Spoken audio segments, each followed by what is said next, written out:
Every weekend, my friends were going out. They were hitting the bars, trying new restaurants, planning trips, and living like they didn't have a care in the world. Meanwhile, money was tight. They were ordering steaks while I was looking for the cheapest thing on the menu. They bought another round, and I was staring at the last $20 in my wallet, wondering if it had to last until payday. They wanted to keep the night going. I was already thinking of an excuse to leave before I spent money I didn't even have. My apartment was tiny. My car was one repair away from leaving me stranded on the darkest side of the road. But what bothered me most wasn't the apartment or the car. It was knowing I couldn't even take my girlfriend on a real date. And I remember sitting there one night thinking, I'm tired of surviving. I want to actually live. Have you ever felt like that?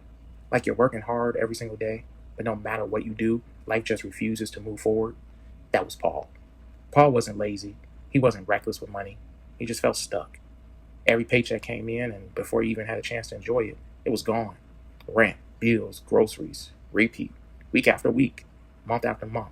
It felt like life was running on a treadmill that never stopped.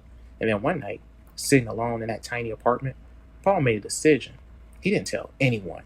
He didn't post about it. He simply decided his future had to look different than his present. So little by little, paycheck after paycheck, he started making small financial decisions that nobody around him noticed. They weren't exciting, they weren't glamorous, but they were consistent. Years passed. Slowly, things started changing. Paul moved out of that tiny studio apartment into a beautiful apartment in one of the nicest parts of town. Every once in a while, he rented a sports car for the weekend. Not because he wanted people to stare, not because he wanted attention, simply because for the first time in his life, he could. The funny thing was, Paul didn't feel like a different person. He was still the same guy who remembered stretching $20 until payday. He still remembered saying, maybe next time, because he couldn't afford to go out. He still appreciated every opportunity that came his way. But something had changed. Not Paul, the people around him. His phone suddenly started ringing more. Friends who hadn't called in months wanted to catch up. People started asking questions they had never cared to ask before. So, how's work? Looks like you're doing pretty good for yourself these days. Must be nice, Paul smiled. He laughed.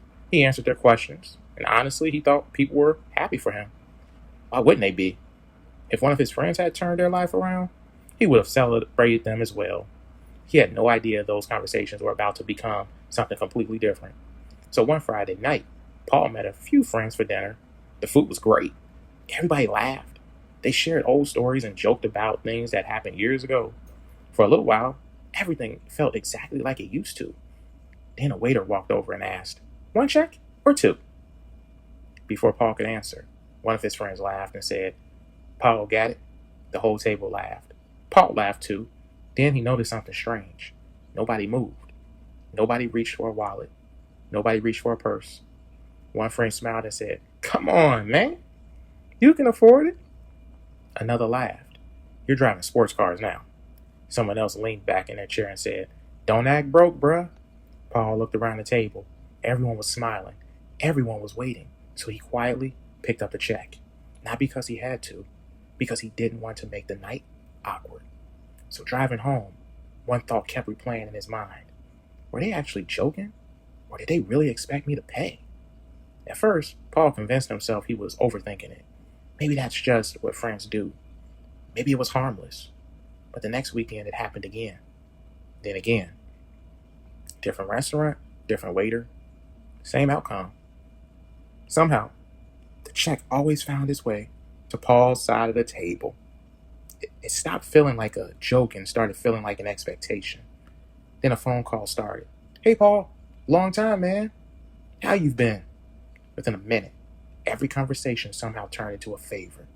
Hey, you think you could help me out? One friend needed $500. Another couldn't cover rent that month. Someone else's car broke down. Everybody suddenly had a reason to call. Better call Paul. Everybody suddenly had an emergency. The strange part was when Paul was struggling, his phone barely rang. Back then, nobody was checking on him. Nobody was asking if he needed help. Nobody was offering to pay his bills.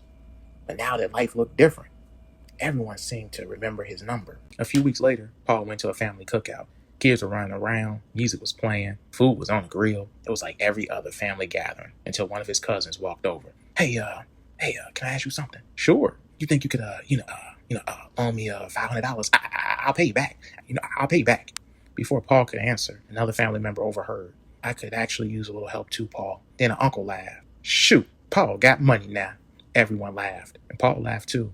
But inside, something didn't feel right. As the afternoon went on, the comments kept coming. Must be nice. You living good now. Don't forget your family. Hey, Paul, you the only one that could help us out.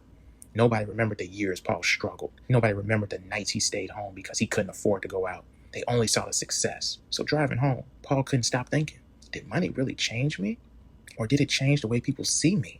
The following weekend, another friend came over to Paul's apartment. He looked around, glanced at the sports car outside, and laughed. Man, you think you better than us now. Paul smiled. It's a rental, bro. His friend shrugged. Yeah, whatever you say, Paul. That's when Paul realized something. People had already decided who he was. The truth didn't matter anymore. A few days later, Paul called his dad just to catch up. Before hanging up, his father said something Paul would never forget. Son, don't let success make you arrogant, but don't let other people's expectations make you feel guilty either. Paul thought those words were for him, and he hadn't heard those words in a long time. Helping someone because you want to is generosity. Helping someone because they expect you to is obligation.